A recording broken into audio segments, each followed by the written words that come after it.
გამარჯობა, მე ნატა მახულაძე ვარ და თქვენ დღის ქრონიკას უყურებთ. საქართველოს თავმჯდომარეობას გააჩნია მკაფიოდ განსაზღვრული პრიორიტეტები, რომელთა განხორციელებასაც ყველა მონაწილე სახელმწიფოსთან მჭიდრო თანამშრომლობით ვაპირებთ. ამის შესახებ საგარეო უწყების ხელმძღვანელმა ვენაში უსაფრთხოების თანამშრომლობის ფორუმზე განაცხადა. საქართველოს ეუთოს უსაფრთხოებისთვის თანამშრომლობის ფორუმის თავმჯდომარე ქვეყანა გახდა. ფორუმი ორგანიზაციის ერთ-ერთი მთავარი გადაწყვეტილების მიღები ორგანოა, რომელიც უსაფრთხოებისა და სტაბილურობის საკითხებზე მუშაობს. საქართველოს თავმჯდომარეობა საფრანგეთისგან გადაიბარა და ამ პოზიციას სექტემბრამდე შეინარჩუნებთ.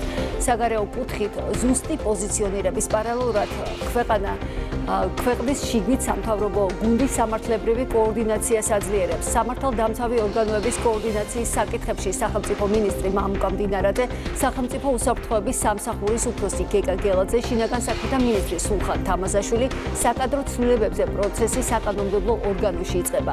მომავალ კვირას დაჩქარებული წესით დაამტკიცებენ კანონ პროექტს, ასევე დაამტკიცებენ სუსის ახალ უფროსს. მიმდინარე პოლიტიკურ საკითხებს ჩვენს ეთერში იურიდიულ საკითხთა კომიტეტის თავმჯდომარის პირველი მოადგილე თორნიკე ჭეიშვილი შეაჯამებს. გადაცემის მეორე ნაწილში კი შემოგვიერთდება ერთიანი ნეიტრალური საქართველოს აღმასრულებელი მდივანი ბატო შაქარიშვილი. ერთიანმა ნეიტრალურმა საქართველომ დღეს იცით გაავრცელა განცხადება, სადაც ხელისუფლებას მოუწოდებს, რომ პროცესი, რომლის მიხედვითაც აგენტურული ქსელის აკრძალვა უნდა მოხდეს, ბოლომდე მიიყვანოს. მესალმებით ჩვენს პირველ სტუმარს, თორნიკე ჭეიშვილი გვერდება პირდაპირ ეთერში. ძალიან დიდი მადლობა ბატონ თორნიკე, რომ მონაწილეობთ ჩვენს გადაცემაში. მოკლედ საკადრო ცვლილებებით მინდა დავიწყოთ თქვენთან საუბარი. ოპოზიცია სხვადასხვა თემით მანიპულირებს. პირადად თქვენთვის რა პოლიტიკური წონა აქვს ამ გადაადგილებებს და მიზანი? მოგესალმებით ნატა, დიდი მადლობა გადაცემაში მოწვევისათვის, მივესალმებით ტელემაყურებელს. ხო, რაც შეეხება გუშინდელ სიახლეს ამ მნიშვნელოვან საკადრო გადაწყვეტილებას და შესაბამის სამართლებრივ ცვლილებებს, რომელზეც პარლამენტი უკვე მომდევნო კვირაში იმსჯელებს, რა თქმა უნდა, ძალიან მძიმე ლოდად დააწვათ გულზე რადიკალების დაჯგუფებებს, რადიკალურ დაჯგუფებებს, იმის გათვალისწინებით, რომ მათ ზოგადად პირველი, რა თქმა უნდა, არ ახარებთ არაფერი და არ მოსწონთ არაფერი, რამაც შეიძლება პოზიტიური გავლენა იქონიოს ჩვენი ქვეყნის უსაფრთხოებაზე, სუვერენიტეტის გამტკიცებაზე და მეორე მხრივ, რა თქმა უნდა, ისინი პერსონალურ კონტექსტშიც, როდესაც ლაპარაკი არის ბატონი მამუკა მდინარაძის აქტიურ პოლიტიკაში დაბრუნებაზე, რა თქმა უნდა, ამ თვალსაზრისითაც ძალიან ღელავენ და ნერვიულობენ, იცნობენ რა მას, ასე ვთქვათ, ძალიან კარგად მის პოლიტიკურ შესაძლებლობებს, მის პიროვნულ თვისებებს, ამიტომ ეს კაკაფონია, რომელიც ახლა მათ შექმნეს ეს ორი დღეა, არ უნდა გაგვიკვირდეს და პირიქით ეს, რა თქმა უნდა, კიდევ ერთხელ ადასტურებს და მეტყველებს იმაზე, რომ გადაწყვეტილება, რომელიც იქნა მიღებული საქართველოს მთავრობაში, საქართველოს პრემიერ-მინისტრის მიერ, ეს არის საწინდარი იმისა, რომ სამომავლოდ კოორდინაცია, როცა საქმე გვაქვს სამართალდამცავ უწყებებთან, კიდევ უფრო მაღალ დონეზე იქნება აყვანილი და ის ძალიან მნიშვნელოვანი ამოცანები, რომელიც პირდაპირ არის შემხებლობაში სახელმწიფო თუ საზოგადოებრივ უსაფრთხოებასთან, მართლწესრიგის დაცვასთან და სხვა ძალიან მნიშვნელოვან მიმართულებებთან იქნება შესრულებული ასევე ძალიან ეფექტიანად. აქვე აუცილებლად უნდა გაუსვათ ხაზი იმ გარემოებას, რომ ესე იგი სხვა მიმართულებებზე სახელმწიფო მინისტრის, ასე ვთქვათ, გარდა, როდესაც ლაპარაკია ახალ სახელმწიფო უსაფრთხოების სამსახურის ხელმძღვანელზე, ახალ შინაგან საქმეთა მინისტრზე, ასევე ორივე კადრი ეს არის უაღრესად გამოცდილი პიროვნება, თავის საქმის პროფესიონალები, რომელთაც ასევე გააჩნიათ ძალიან ფართო გამოცდილება სხვადასხვა ძალოვან უწყებებში მუშაობისა და აქაც რასაკვირველია, ვფიქრობთ, რომ ისინი ძალიან მაღალ ეფექტიანად გაართმევენ თავს შესაბამისი უფლება მოვალეობების განხორციელებას. და კიდევ ერთხელ, როცა კოორდინაციაზე ვსაუბრობთ, მე მინდა უბრალოდ საზოგადოებას ეს კარგად განუმარტო და შევახსენო, ჩვენ არაერთხელ გვინახავს, მათ შორის ბოლო პერიოდში გვინახავს, მაგალითად, ერთობლივი ოპერაციები, ერთობლივი სპეცოპერაციები, თუნდაც ორგანიზებული დანაშაულის შესაბამისი, დანაშაულის წინააღმდეგ შესაბამისი ასე ვთქვათ, ფაქტების გამოსამჟღავნებლად. ხო, ამ შემთხვევაში ვხედავდით იმას, რომ მონაწილეობდნენ ამაში როგორც მაგალითად სახელმწიფო უსაფრთხოების სამსახურის სათანადო დანაყოფები, ისე შინაგან საქმეთა სამინისტროს შესაბამისი ძალები. აქ უკვე როდესაც ლაპარაკი არის პოლიტიკურ დონეზე კოორდინაციის განხორციელებასთან დაკავშირებით, რა თქმა უნდა, ჩვენ გვაქვს ყველანაირი, ასე ვთქვათ, საფუძველი იმის თქმისა, რომ ეს კოორდინაცია კიდევ უფრო მეტად გაამყარებს და კიდევ უფრო მეტად წაადგება დანაშაულის წინააღმდეგ ბრძოლის აი ამ ძალიან მნიშვნელოვან ხაზს და მიმართულებას. ეს არის მოგეხსენებათ სახელმწიფო პოლიტიკის ერთ-ერთი პრიორიტეტი, იმიტომ რომ ჩვენ თუ გადავავლებთ თვალს აი ბოლო პერიოდში, ხო, თუნდაც ბოლო 1 წლის განმავლობაში სახელმწიფოს მიერ, სახელმწიფო ხელისუფლების მიერ განხორციელებულ შესაბამის ქმედებებს, ღონისძიებებს, ვნახავთ რომ იქნება ეს კორუფციის წინააღმდეგ ბრძოლა, იქნება ეს ნარკოდანაშაულის წინააღმდეგ ბრძოლა, ორგანიზებული დანაშაულის წინააღმდეგ ზოგადად ბრძოლა, ასევე დაუშვათ იქ ცალკე მიმართულება არის არალეგალური მიგრაციის წინააღმდეგ სხვადასხვა ქმედითი ნაბიჯების გადადგმა თუ სხვა. აქ ჩვენ ვნახავთ რომ ეს ყველაფერი იყო ძალიან მაღალ დონეზე ორგანიზებული, მაგრამ ვიმეორებ აი ეს სიახლე რა თქმა უნდა კიდევ უფრო მეტად განაპირობებს იმას, რომ საერთო კოორდინაცია უკვე პოლიტიკურ დონეზე სტრატეგიული გადაწყვეტილებების მიღება მოხდება, რაც რასაკვირველია, ჩვენ გვაძლევს იმის თქმის საშუალებას და გამოვთქვამთ ყველანაირ იმედს, რომ საომავლოდ აი ეს გამოწვევები, რომელიც მიუხედავად შესაბამის ღონისძიებებისა, მაინც დღის წესრიგში რჩება, კიდევ უფრო ეფექტიანად იქნება პასუხგაცემული და დაძლეული. გასაგებია, გამოწვევებზე საუბრობთ, ზოგადად მინდა გკითხოთ ქვეყნის შიგნი მიმდინარე პროცესი, საერთო წარსულის მქონე პოლიტიკოსების გაერთიანება ორ თვეში უკვე მეორედ ერთიანი ნაციონალური მოძრაობა ოპოზიციას ერთიანობის ილუზიას უნგრევს, ასე ვთქვათ. პეტრე ცისკარიშვილის შემდეგ აი კოლეგების საჯარო კრიტიკის ავტორი არის ექს-პრეზიდენტი სააკაშვილმა მიმართა მათ ერთგვარად Facebook პოსტით, თუმცა პასუხიც მიიღო ჩერგოლეიშვილმა, მას ღიად უთხრა, რომ თუ წესებს არ დამორჩილება და რიტორიკას არ შეცვლის ალიანსში, პოლიტიკური მომავალიც არ ექნება მას. ამ ფონზე რამდენად შესაძლებელია ასეთი გაერთიანებები განიხილებოდნენ ხელისუფლების ალტერნატივად? ну რა თქმა უნდა სერიოზულად ლაპარაკი იმაზე რომ ისინი რაიმე ალტერნატივას წარმოადგენენ არ შეიძლება ორი თვეც არ არის გასული ამ ეგრეთ წოდებული ალიანსის შექმნიდან მე უფრო ამას უწოდებდი ალბათ პაროდიას რაღაც ტიპის პოლიტიკურ ალიანსზე რაც მათ ვითომდა შექმნეს და ვხედავთ შიგნით როგორი დაძაბულობა არის და მათ უჭირთ რომ ელემენტარულ საკითხებზეც კი ვერ შეთანხმდნენ ისე რომ ეს არ გამოვიდეს საჯაროდ და არ დაადასტუროს ის რომ არიან უკიდურესად დასუსტებულები და ძალიან მძიმე პოლიტიკურ მდგომარეობაში ფაქტობრივად პოლიტიკურად გაკოტრებულები აქვე მე აუცილებლად უნდა აღნიშნო რომ ძალიან მარტივი პრინციპი მოქმედებს ამას პირობითად შეგვიძლია უწოდოთ ერთგვარი კანონზომიერება რომელიც ახასიათებს ჭაობს იმიტომ რომ ჩვენ როდესაც აი ამ პოლიტიკურ ძალებზე ვლაპარაკობთ თანხმდებით რომ ეს კოლექტიური ნაცმოძრაობა ეს რადიკალური ოპოზიციური ძალა არის ერთ დიდ პოლიტიკურ ჭაობში მყოფი არსება რაც უფრო მეტ მოძრაობას გააკეთებს მით უფრო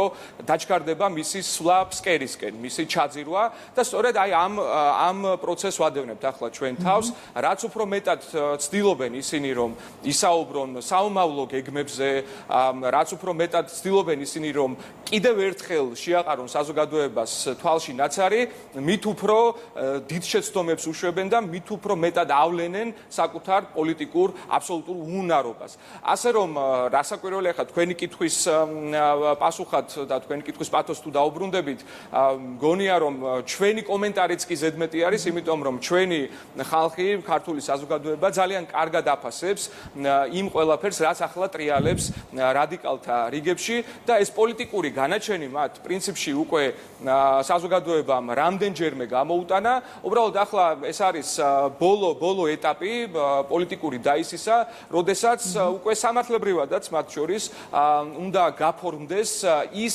რაც ძალიან დიდი ხნის წინ პრინციპში ჩვენ საზოგადოებამ დაგვიკეთა დაგვიკვეთა, ეს არის სრული ელიმინაცია, მათი ასე ვთქვათ, მათგან გაწმენდა ქართული პოლიტიკური სპექტრისა, რაც ჩვენ დიდი იმედი გვაქვს, რომ მათ შორის იმ სამართლებრივი მექანიზმების გამოყენებით, რომელიც ავამოქმედებთ და ერთ-ერთი, რა თქმა უნდა, არის საკონსტიტუციო სასამართლოში მიმდინარე პროცესი, ჩვენ დიდი იმედი გვაქვს, რომ იქნება გაზიარებული ის არგუმენტები სასამართლოს მხრიდან, რომელიც წარვადგინეთ, რომელიც არის ერთმანეთზე და ერთი მეორეზე უფრო მეტად მყარი და საბოლოო ჯამში მოხდება ის, რომ ეს პოლიტიკური ძალები გამოცხადდებიან არაკონსტიტუციურად, რაც გამოიწვევს მათ ასე ვთქვათ აკრძალვას. ასე რომ ტყუილად ნუ შეეცდებიან იმას, რომ რაღაც შორსმიმავალ პოლიტიკურ გეგმებზე საუბარი დაიწყონ, მათ ურჩევნიათ, რომ ალბათ ამ შემთხვევაში უბრალოდ გაჩერდნენ, დაელოდონ საკუთარ პოლიტიკურ დასასრულს, იმიტომ რომ არავითარი რესურსი აღარ გააჩნიათ იმისათვის, გნებავთ ალიანსის ფორმატში, გნებავთ ინდივიდუალურად, რომ რაიმე ტიპის ასე ვთქვათ მხარდაჭერა მოიპოვონ ელექტორატის მხრიდან. საგარეო კუთხით პოზიციონირებაზეც მინდა გკითხოთ, აი საქართველოს ეუთოს უსაფრთხოებისთვის თანამშრომლობის ფორუმზე თავმჯდომარე ქვეყანა გახდა. ფორუმი, როგორც იცით, ორგანიზაციის ერთ-ერთი მთავარი გადაწყვეტილების მიღები ორგანოა, რომელიც უსაფრთხოებასა და სტაბილურობის საკითხებზე მუშაობს. დღეს მაკა ბოჭორიშვილმა, როდესაც ის სიტყვით გამოვიდა პირველი ფორუმის სხდომაზე, განაცხადა ვენაში, რომ საქართველოს ელოდება მჭიდრო თანამშრომლობას გაერთიანებულ სამეფოსთან ეუთოს თავმჯდომარეობის ფარგლებში, იმისთვის, რომ უზრუნველყოფილი იყოს ერთობლივი საქმიანობის უწყοτობა და თანმიმდევრულობა. აი თქვენ რა შედეგს ელოდებით, რა მოლოდინი გაქვთ? უწინარესად ის უნდა ვთქვათ, რომ დღეს აი ამ უაღრესად დაძაბულ და турბულენტურ ვითარებაში მიმდინარე პროცესების, გეოპოლიტიკური პროცესების ფონზე რასაკვირველია არის ძალიან დიდი პასუხისმგებლობა, რომ ქვეყანა ხდება ამ მეტად მნიშვნელოვანი ფორუმის თავმჯდომარე. ერთი მხრივ, მეორე მხრივ მე აუცილებლად უნდა გაუსვა ხაზი იმასაც, რომ საქართველოს როგორც ერთ-ერთი ძალიან სერიოზული კონტრიბუტორი იმ საკითხისა და იმ საკითხებში, რაც შემხებლობაშია თავის მხრივ განგრძობად მშვიდობასთან, გნებავთ ეს იყოს რეგიონალურ დონეზე, ფართო რეგიონში თუ ზოგადად მსოფლიოში, ასევე აკეთებს განაცხადს იმასთან დაკავშირებით, რომ 2027 წელს თავად გახდეს ეუთოს თავმჯდომარე ქვეყანა, რაც ვფიქრობთ, რომ იქნება აბსოლუტურად დამსახურებული, თუ რა თქმა უნდა ეს გადაწყვეტილება საბოლოო ჯამში ეუთოს წიაღში იქნება მიღებული. რაც შეეხება კონკრეტულად ამ შემთხვევაში უსაფრთხოების აი ამ ასე ვთქვათ ფორუმს, იქნება გამოყენებული ეს ნახევარწლიანი პერიოდი იმისათვის, რომ რაც შეიძლება გაძლიერდეს და უფრო მეტად ინტენსიური გახდეს მსჯელობა, დისკუსია, დიალოგი იმასთან დაკავშირებით, რასაც დაუშვათ ჩვენ უწოდებთ ეუთოს ქცევის კოდექსის შესაბამისი დებულებების აღსრულებას, ჰელსინკის დასკვნითი აქტით გათვალისწინებულ პრინციპებს და ამ პრინციპების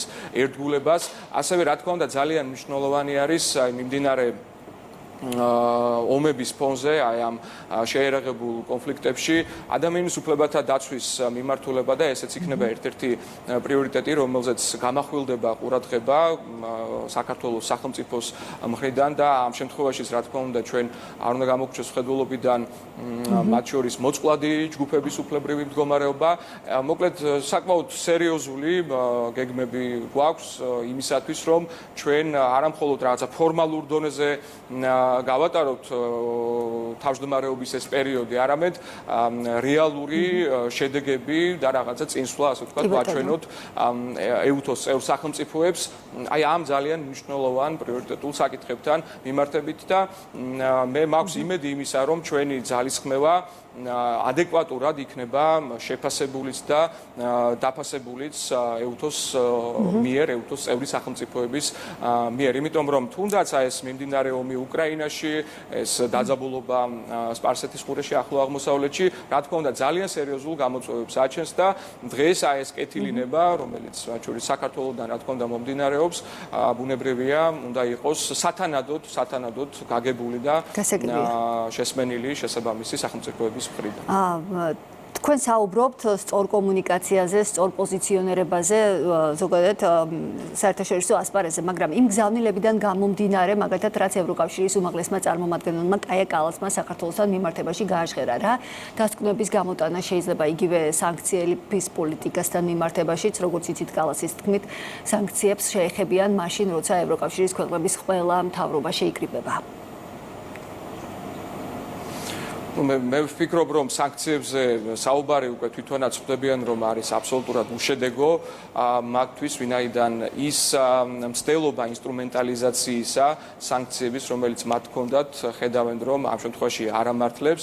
ეს ერთი მხრივ, მეორე მხრივ, თუ ჩვენ ყურადღებით წავიკითხავთ და მოვისმენთ იმ განცხადებებს, რომელიც გაკეთდა, მათ შორის კაია კალასის მხრიდან, ის არის შეფუთული კვლავ აი ამ ყალბი ნარატივის საბურველით შეიძლება ითქვას, იმის გათვალისწინებით, რომ ეს ცნობილი მათი ბჭყალებში მიგნება, თითქოს და საქართველოში დემოკრატიულ რაღაც უკუსვასთან დაკავშირებით კვლავ ძალაში აქვთ დატოვებული, კვლავ ახდენენ ამის ტირაჟირებას, რაც რა თქმა უნდა არის აბსოლუტურად უსაფუძვლო და უსამართლო შეფასებას და მიდგომაც ქართულ მხარესთან მიმართებით, როცა ისინი ლაპარაკობენ რაღაც, ასე ვთქვათ, დიალოგზე და დიალოგზე მათ შორის ადამიანის უფლებების დაცვის საკითხებთან დაკავშირებით, მე მინდა ყველას შევახსენო, რომ საქართველოს ყოველთვის და ჩვენი ხელისუფლება ყოველთვის გამოთქვამდა ძალიან მტკიცე მზაობას იმისათვის, რომ ნებისმიერ ფორმატში, გნებავთ ბრიუსელში თუ სხვა რომელიმე ევროპულ დედაქალაქში, არგუმენტირებული მსჯელობა გამართულიყო ამ საკითხებზე, რომელიც იქნებოდა,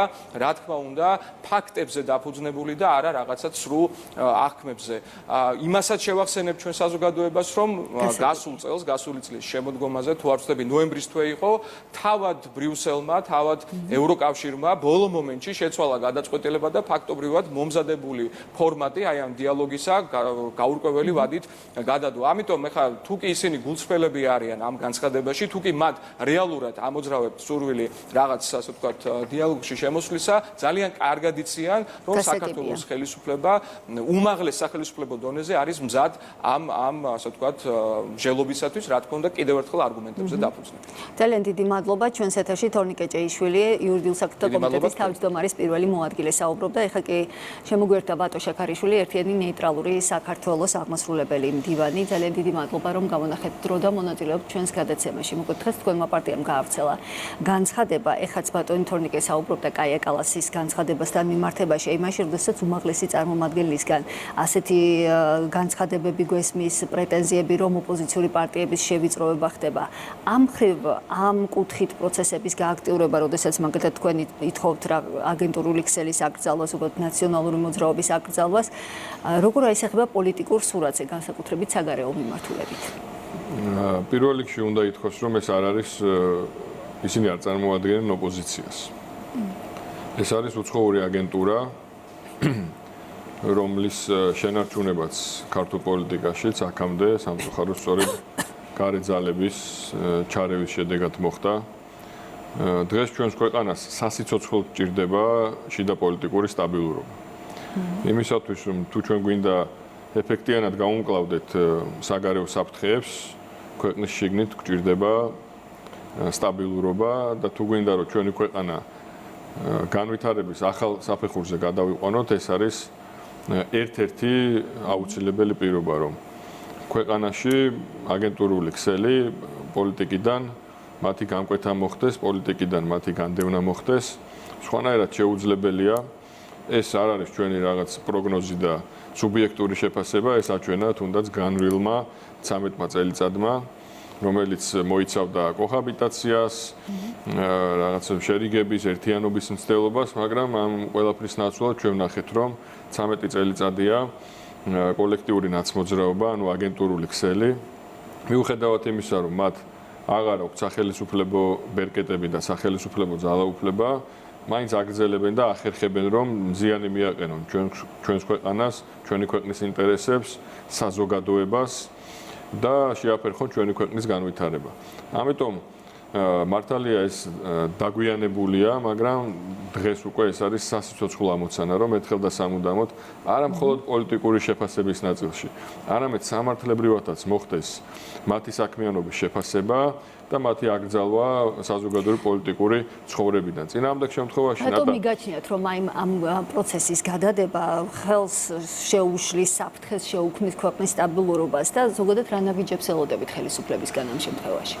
აი წამოვიდა, გააქტიურდა თემა დეპოლარიზაცია და ცალსახად მეც ვეთანხმები და ხელს ვაწერ, რომ ჩვენს ქვეყანას ნამდვილად სჭირდება დეპოლარიზაცია, ნამდვილად სჭირდება სამოქალაქო მშვიდობა, მაგრამ ეს შეუძლებელი იქნება იმ პირობებში, თუ დამნაშავეებს, უკვლელებს, ჯალათებს, ამ ქვეყნის მტრებს, მოღალატეებს არ მიეჩინათ საკუთარი ადგილი და არა იგრძალა მათი მონაწილეობა პოლიტიკაში. როგორ წარმოგვიდგენია ჩვენ სამოქალაქო მშვიდობა, როდესაც ერთი მხარე არის შეპყრობილი რევანშის წყურვილით და უცხოური ძალების დახმარებით, დაფინანსებით, ორგანიზებით, ყველანაირი სისხლიანი დესტრუქციული, აკრძალული მეთოდით, არადემოკრატიული მეთოდით ცდილობს ძალაუფლების უკან დაბრუნებას, ხო?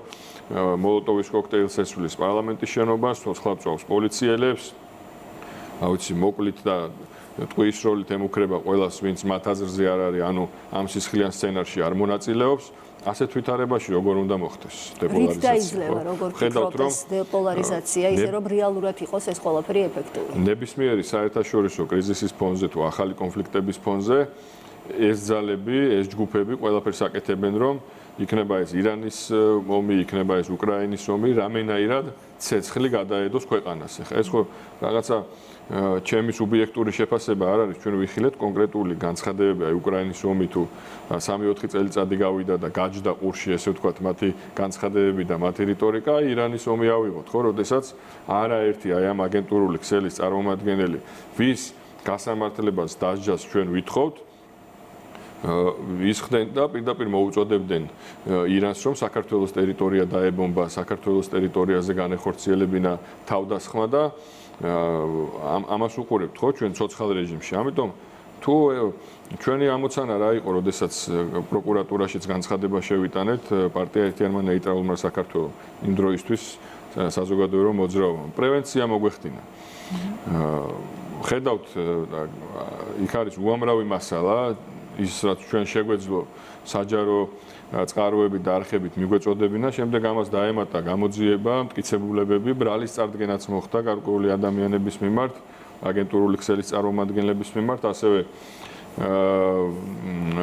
გარკვეული ღონისძიებები ფონდებთან მიმართებაში, მაგრამ ხედავთ, რომ ეს არ იყო ეფექტიანი, საკმარისი. პროკურატურა შევიდა გირაოს მოთხოვნით და ის ადამიანები, ვისაც აღკვეთილი უნდა კონდეს ამის საშუალება ფიზიკურად, როგორც მინიმუმ, დღეს ისევ ბრიუსელში, ვაშინგტონში დადიან და საქართველოს საწინააღმდეგო საქმიანობას ეწევიან. ამიტომ ამ პრევენციული ხასიათი ვერ იქონია და ამიტომ ვამბობ ჩვენ, რომ მთელი აი ამ 13 წლიანი პროცესის შემდეგ, ხო, ყველაზე მსუბუქად რო ვთქვა, რომ რეტროსპექტივა გავაკეთოთ, რამდენი უმძიმესი პერიოდი, რამდენი კრიზისი, ხელოვნურად შექმნილი ცხადია, რამდენი რევოლუციური რეჟიმი გადაიტანა ჩვენმა ქვეყანამ და წარმოვიდგინოთ, აი ამ ყველაფრის გარეშე სად იქნებოდა განვითარების კუთხით დღეს ეკონომიკურად, სოციალურად, პოლიტიკურად ჩვენი ქვეყანა. არ გაუმჯობესდება, შეუძლებელია პოლიტიკური სისტემის გაჯანსაღება იმ პირობებში, როდესაც მთელი ეს პოლიტიკური სისტემა და პოლიტიკური სპექტრი მოცული აქვს აგენტურულ ქსელს. მათ ხელშია მედიები, მათ ხელშია ინჯევები, მათ ხელშია ფინანსები და 1000 გვარი სხვა ბერკეტი, რომლითაც მათი კუთხით კიდე სახელმწიფო ინსტიტუტები, კიდე ქართული საზოგადოება, რომ მათი ეს საქმიანობა საბოლოო მიზნამდე ვერ მიდის, მაგრამ რეალურად ეხლა დღეს ჩემს გვერდით იდგნენ შვილმოკლული მშობლები და მე კიდევ ერთხელ მინდა მათ წინაშე, როგორც ერთმა მოქალაქემ და როგორც პოლიტიკაში ჩართულმა ადამიანმა, ბოდიში მოვიხადო და ძალიან რთულია, როდესაც ადამიანები დღესაც 2026 წელს შვილმოკლული მშობლები დგანან და აი ამ ტრაგედიას იხსენებენ, ამაზე ლაპარაკობენ და მათი ტრაგედია გრძელდება იქამდე, სანამ ეს ხალხი უყურებს მკვლელებს, ჯალათებს პოლიტიკაში და მუდმივად არის საფრთხე ნატა იმისა, რომ მათ ერთ დღესაც მოახერხონ და ძალაუფლება ხელში ჩაიგდო. ან ისეთი პროცესები გამოიწვიონ ქვეყანაში, რომელიც არავის უნდა, იმიტომ რომ მაშინ ჩვენ მოგვიწევს, რომ სხვა მეთოდებით მოვახდინოთ ამის შეკავება და პრევენცია. ეს არ გვინდა. ჩვენ გვინდა, რომ პოლიტიკური სისტემა გაჯანსაღდეს, ჩვენ გვინდა, რომ ქვეყანა გადავიდეს განვითარების ახალ საფეხურზე, იმიტომ რომ კარგია ეს ეკონომიკური ზრდა, კარგია ის მშვიდობა, რის შენარჩუნებაც მოახერხა ხელისუფლებამ და ეს დაუფასა ქართულმა საზოგადოებამ ბოლო ორ არჩევნებზე, მაგრამ ახლა გვჭირდება ახალ ეტაპზე გადასვლა, იმიტომ რომ ეს ყველაფერი იყოს მყარი, არ იყოს მყიფე და არ იყოს მუდმივი საფრთხის წინაშე, რომ ეს აგენტურა რამენაირად მოახერხებს საკუთარი მიზნების მიღწევას. რა ნაბიჯებს ელოდებით ხელისუფლებისგან, იმიტომ რომ ეხლა წინა სტუმარით საუბრობდა, ლამის იდენტური მესიჯები იყო, რომ სავარაუდოდ მოხდება ამ პარტიების აკრძალვა და ისინი აღარ უნდა იყვნენ პოლიტიკურ ველზე. ანუ რატომ გგონიათ, რომ ხელისუფლება აჭიანურებს? რიტორიკას უნდა მოყვეს საქმე.